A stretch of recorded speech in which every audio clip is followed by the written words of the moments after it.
नमस्कार दोस्तों, आज यूपी की टॉप 50 बड़ी खबरें लेकर हाजिर हैं। आपके जिले की हर खबर सबसे पहले पाने के लिए कमेंट करके बताएं आप ये वीडियो किस जिले से देख रहे हैं। माघ मेले में त्रिवेणी संगम पर आस्था का सैलाब उमड़ा। भीषण ठंड के बावजूद करीब 9 लाख श्रद्धालुओं ने पवित्र स्नान किया। प्रशासन के अनुसार स्नान का सिलसिला लगातार जारी है। सुरक्षा जांच में 2 फर्जी बाबाओं को पकड़ा गया, जिनसे पूछताछ की जा रही है। श्रद्धालुओं में उत्साह बना।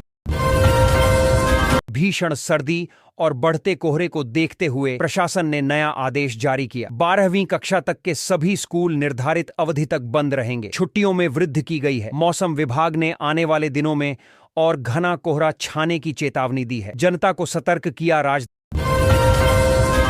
में धर्मांतरण और यौन शोषण से जुड़ा गंभीर मामला सामने आया है। मुख्य आरोपी डॉक्टर घटना के बाद से फरार है। पुलिस ने उसकी गिरफ्तारी के लिए 25,000 रुपए का इनाम घोषित किया है। मामले की जांच तेज कर दी गई है। जल्द खुलासे की उम्मीद।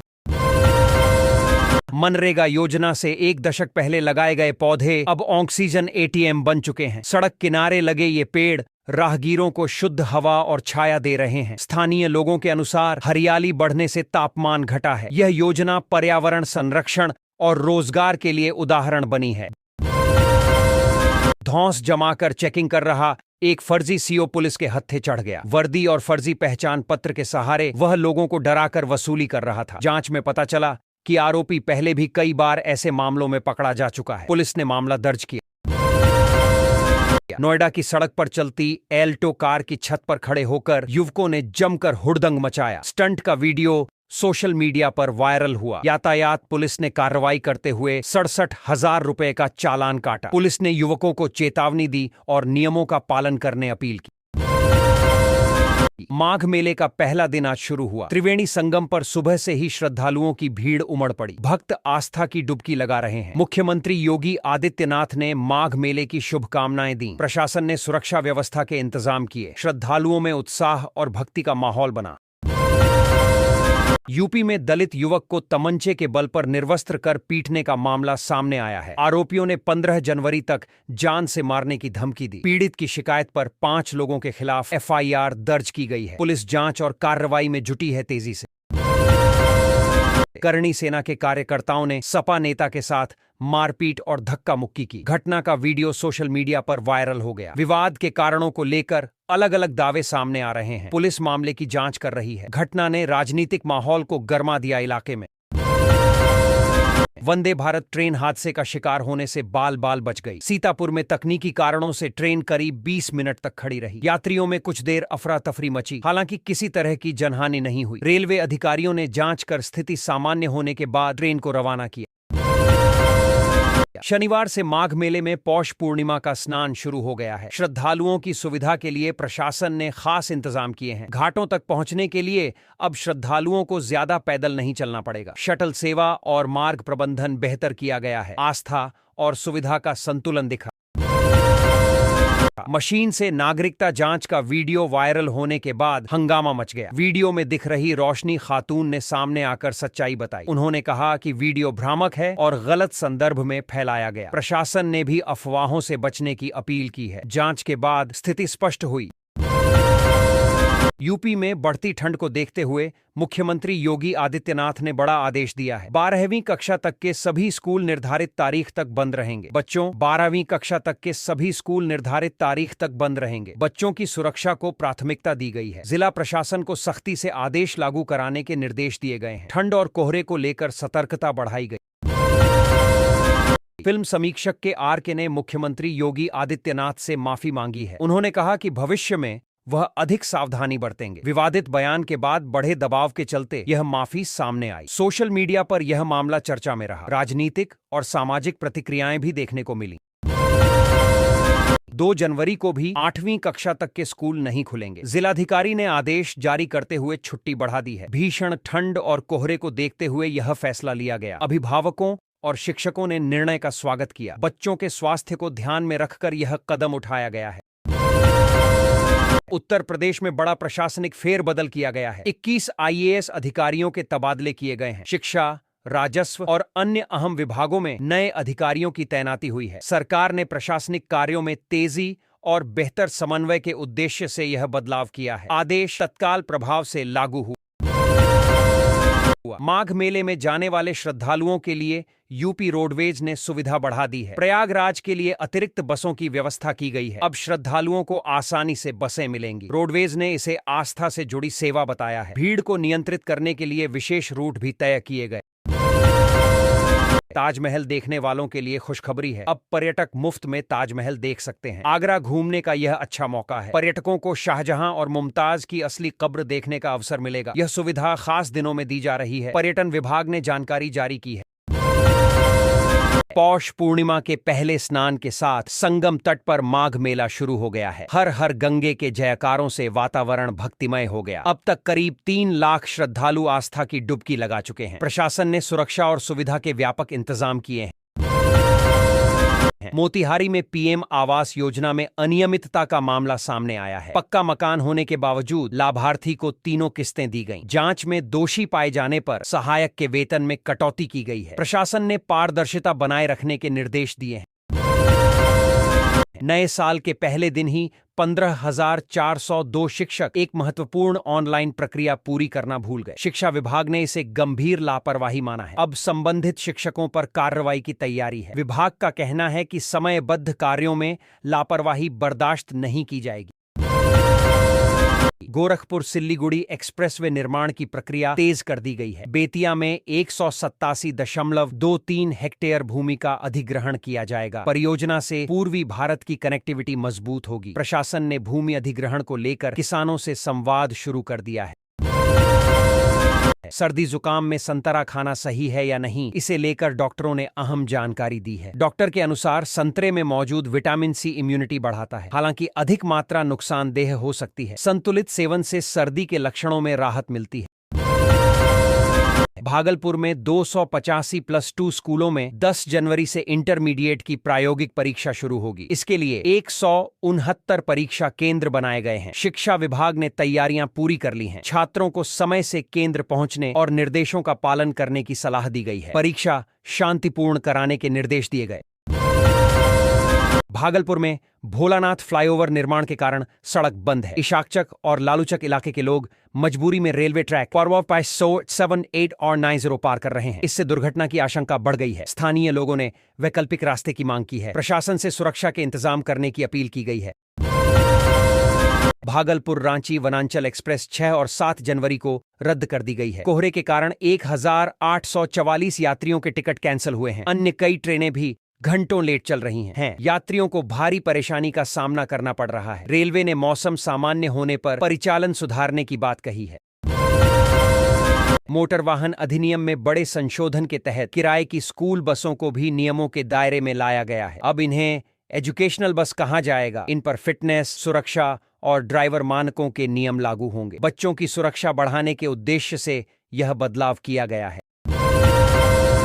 नए साल की खुशियां बोधगया में मातम में बदल गईं। मामूली विवाद के बाद बेटे ने पिता की हत्या कर दी। पुलिस ने आरोपी बेटे को गिरफ्तार कर लिया है। घटना से इलाके में सनसनी फैल गई। प्रारंभिक जांच में घरेलू विवाद की बात सामने आई है। पुलिस मामले की गहन जांच कर रही है। कोहरे के कहर से हवाई यातायात प्रभावित हुआ है। दरभंगा आने जाने वाली 10 फ्लाइट्स रद्द कर दी गई हैं। अकासा एयर का विमान करीब 1.5 घंटे की देरी से पहुंचेगा। यात्रियों को असुविधा का सामना करना पड़ा। एयरपोर्ट प्रशासन ने मौसम सामान्य होने पर उड़ानें बहाल होने की जानकारी दी है। सरकारी खरीद सुस्त रहने से दरभंगा में धान किसानों को नुकसान उठाना पड़ रहा है। व्यापारी औने पौने दाम में धान खरीद रहे हैं। किसानों का आरोप है कि समर्थन मूल्य पर खरीद नहीं हो रही। प्रशासन से हस्तक्षेप की मांग की गई है। समय पर सरकारी खरीद शुरू न होने से किसानों की परेशानी बढ़ी है। मुख्यमंत्री महिला रोजगार योजना से ग्रामीण महिलाएं आत्मनिर्भर बन रही हैं। औराई और कुढ़नी प्रखंड में हजारों महिलाओं को रोजगार मिला है। महिलाएं स्वरोजगार से आय अर्जित कर रही हैं। इससे आर्थिक स्थिति मजबूत हुई है। योजना को महिला सशक्तिकरण की दिशा में महत्वपूर्ण कदम माना जा रहा है। स्थानीय स्तर पर इसका सकारात्मक असर दिख रहा है। मुजफ्फरपुर में चिटफंड कंपनी के आरोपितों को कोर्ट से जमानत मिल गई है। पुलिस साक्ष्य के अभाव में मजबूत पक्ष नहीं रख सकी। पीड़ित निवेशकों में नाराजगी है। मामले की आगे की सुनवाई जारी रहेगी। पुलिस का कहना है कि नए साक्ष्य मिलने पर फिर से कार्रवाई की जाएगी। आर्थिक ठगी के मामलों पर सवाल खड़े हुए हैं। पीएम आवास योजना के सत्यापन में मुजफ्फरपुर के बोचहां प्रखंड में अप्रत्याशित उछाल आया है। बड़ी संख्या में नए पात्र सामने आए हैं। इससे क्षेत्र की तस्वीर बदल गई है। प्रशासन का कहना है कि पारदर्शी प्रक्रिया से लाभार्थियों की पहचान की गई, जरूरतमंदों को आवास मिलने की उम्मीद बढ़ी है, योजना को गति मिली है। बक्सर में एक कोचिंग सेंटर में शिक्षक द्वारा छात्रा को थप्पड़ मारने पर बवाल हो गया। घटना के बाद छात्रों और अभिभावकों ने हंगामा किया। हालात बिगड़ते देख 3 थानों की पुलिस बुलानी पड़ी। मामले की जांच शुरू कर दी गई है। शिक्षा संस्थानों में अनुशासन और सुरक्षा को लेकर सवाल उठे। बक्सर में 12 करोड़ रुपए की लागत से जीआईएस आधारित सब स्टेशन बनाया जाएगा। इससे आंधी और वर्षा में भी बिजली आपूर्ति बाधित नहीं होगी। आधुनिक तकनीक से लैस यह सब स्टेशन बिजली व्यवस्था को मजबूत करेगा। उपभोक्ताओं को निर्बाध बिजली मिलेगी। विभाग ने परियोजना को जल्द पूरा करने का दावा किया है। चादर से शरीर पूरी तरह ढककर एक महिला अस्पताल पहुंची। कुछ देर बाद शिशु के रोने की आवाज आने पर मामला खुला। महिला ने अस्पताल में ही बच्चे को जन्म दिया था। डॉक्टरों और स्टाफ में हड़कंप मच गया। मां और नवजात दोनों सुरक्षित हैं। मामले को लेकर अस्पताल प्रबंधन ने जांच शुरू कर दी। अमृत भारत योजना के तहत डुमरांव रेलवे स्टेशन का कायाकल्प शुरू हो गया है। 17.1 करोड़ रुपए की लागत से स्टेशन को आधुनिक सुविधाओं से लैस किया जाएगा। इसमें बेहतर प्लेटफॉर्म, प्रतीक्षालय, प्रकाश व्यवस्था और यात्री सुविधाएं शामिल हैं। इससे यात्रियों को आरामदायक सफर का अनुभव मिलेगा। माघ मेले को देखते हुए जीरो रोड बस अड्डा बंद करने की तैयारी है। मकर संक्रांति से नैनी के लेप्रोसी क्षेत्र से रोडवेज बसें विभिन्न रूटों पर चलाई जाएंगी। प्रशासन का लक्ष्य भीड़ नियंत्रण और श्रद्धालुओं को सुगम आवागमन उपलब्ध कराना है। रूट डायवर्जन की जानकारी जल्द जारी होगी। पीलीभीत टाइगर रिजर्व में घने कोहरे और सर्द हवाओं के बावजूद पर्यटकों का उत्साह बना हुआ है। सफारी के दौरान बाघिन और उसके शावकों के दीदार ने पर्यटकों को मंत्रमुग्ध कर दिया। ठंड के मौसम में भी वन्य जीव गतिविधियों ने रोमांच बढ़ाया है। सुरक्षा और गाइड व्यवस्था सख्त रखी गई है। एक कारोबारी के फोन पर फेसबुक लिंक आया, जिसे खोलते ही वह गेम खेलने लगा। कुछ ही देर में साइबर ठगों ने उसके खाते से 25 लाख रुपए निकाल लिए। पीड़ित ने पुलिस में शिकायत दर्ज कराई है। पुलिस ने लोगों को संदिग्ध लिंक से दूर रहने की चेतावनी दी है। आईपीएस अभिषेक यादव को डीआईजी पद पर नियुक्त किया गया है। वह अपनी कर्तव्य निष्ठा और साहसिक कार्यों के लिए पहचाने जाते हैं। उन्हें वीरता के लिए राष्ट्रपति पुलिस पदक भी मिल चुका है। नई जिम्मेदारी मिलने पर पुलिस विभाग में उत्साह का माहौल है। सरकारी अस्पताल में उस समय हंगामा मच गया जब डॉक्टर के कमरे में एक युवक मरीजों के लिए दवाइयां लिखता पकड़ा गया। जांच में सामने आया कि वह डॉक्टर नहीं था। घटना के बाद मरीजों और परिजनों ने विरोध किया। प्रशासन ने मामले की जांच शुरू कर दी है। प्रयागराज माघ मेले में बढ़ती भीड़ के कारण बिजली आपूर्ति पर संकट की आशंका जताई जा रही है। अधिक लोड के चलते ब्लैकआउट का खतरा बताया गया है। बिजली विभाग ने अतिरिक्त ट्रांसफार्मर और वैकल्पिक व्यवस्था की तैयारी शुरू की है ताकि श्रद्धालुओं को परेशानी न हो। मुख्यमंत्री योगी आदित्यनाथ ने कहा कि अयोध्या को लेकर कुछ लोगों ने षड्यंत्र किया, लेकिन सनातन धर्म से ऊपर कोई नहीं है। उन्होंने स्पष्ट किया कि आस्था के मुद्दे पर सरकार पूरी तरह अडिग है। सनातन संस्कृति देश की आत्मा है और इसे कमजोर करने की हर कोशिश विफल होगी। उत्तर प्रदेश पुलिस ने 2017 से 2025 तक का डेटा जारी किया है। रिपोर्ट के अनुसार इस अवधि में कई अपराधी मुठभेड़ों में मारे गए। पुलिस का दावा है कि सख्त कार्रवाई से अपराध पर नियंत्रण हुआ है। कानून व्यवस्था पहले से अधिक मजबूत होने की बात कही गई है। जौनपुर के पूर्व सांसद धनंजय सिंह के खिलाफ लखनऊ के सुशांत गोल्फ सिटी थाने में एफआईआर दर्ज की गई है। मामला जमीन विवाद और धमकी से जुड़ा बताया जा रहा है। पुलिस ने केस दर्ज कर जांच शुरू कर दी है और साक्ष्यों के आधार पर कार्रवाई की जाएगी। यूपी में सिगरेट वाले बाबा का अजीब दरबार चर्चा का विषय बना हुआ है। बाबा धुएं से बीमारियों के इलाज का दावा करते हैं, जिसे देखने रोज लोग पहुंच रहे हैं। स्वास्थ्य विभाग ने जांच शुरू कर दी है और लोगों को झाड़ फूंक व अंधविश्वास से दूर रहने की सलाह दी है। योगी सरकार के एक मुस्लिम मंत्री का वंदे मातरम गाते हुए वीडियो सामने आया है। मंत्री ने कहा कि इस्लाम भी देशभक्ति की सीख देता है। वीडियो वायरल होने के बाद राजनीतिक बहस तेज हो गई है और कई लोगों ने इसे राष्ट्रीय एकता का प्रतीक बताया है। कड़ाके की ठंड और घने कोहरे के चलते 2 जनवरी को भी कक्षा 8 तक के स्कूल बंद रहेंगे। डीएम ने आदेश जारी किया है। बच्चों के स्वास्थ्य और सुरक्षा को ध्यान में रखते हुए यह फैसला लिया गया है। आगे मौसम के अनुसार निर्णय लिया जाएगा। उत्तर प्रदेश में बड़ा प्रशासनिक फेरबदल हुआ है। 21 आईएएस अधिकारियों के तबादले किए गए हैं। शिक्षा, राजस्व और अन्य अहम विभागों में नए अधिकारियों की तैनाती हुई है। सरकार का कहना है कि इससे प्रशासनिक कार्यक्षमता और सुशासन को मजबूती मिलेगी। बॉयफ्रेंड से शादी की जिद में एक लड़की हाई टेंशन लाइन के टावर पर चढ़ गई। उसने परिवार से बात मनवाने की शर्त रखी। कई घंटे चले ड्रामे के बाद परिजन राजी हुए, तब जाकर लड़की सुरक्षित नीचे उतरी। घटना ने सभी को हैरान कर दिया। पूर्व सैनिक की बेटी का मकान दबंग ने कब्जा लिया था। शिकायत मिलने पर मुख्यमंत्री योगी आदित्यनाथ के निर्देश पर 24 घंटे में कार्रवाई हुई। प्रशासन ने कब्जा हटवाया। पीड़िता भावुक हो गई और मुख्यमंत्री को धन्यवाद दिया। वीडियो सोशल मीडिया पर तेजी से वायरल हुआ। एसआईआर की मदद से 28 साल बाद एक बुजुर्ग अपने परिवार से मिला। परिजन उसे मृत मान चुके थे। पहचान और दस्तावेजों से सच्चाई सामने आई। मिलन के दौरान भावुक दृश्य देखने को मिले। पुलिस की इस मानवीय पहल की चारों ओर सराहना हो रही है। माघ मेला को देखते हुए यूपी रोडवेज ने प्रयागराज जाने वाले श्रद्धालुओं के लिए विशेष व्यवस्था की है। अतिरिक्त बसें चलाई जाएंगी। इससे यात्रियों को आसानी होगी और भीड़ नियंत्रित रहेगी। रोडवेज ने सुरक्षित और सुगम यात्रा का भरोसा दिलाया है। नए साल के मौके पर यूपी पुलिस ने मानवीय पहल की। 140 बच्चों के लिए पूरा सिनेमा हॉल बुक किया गया। बच्चों को फिल्म 21 दिखाई गई। इस आयोजन का उद्देश्य बच्चों को खुशी देना, उनका मनोबल बढ़ाना और समाज के प्रति सकारात्मक संदेश देना रहा। सभी ने सराहना की।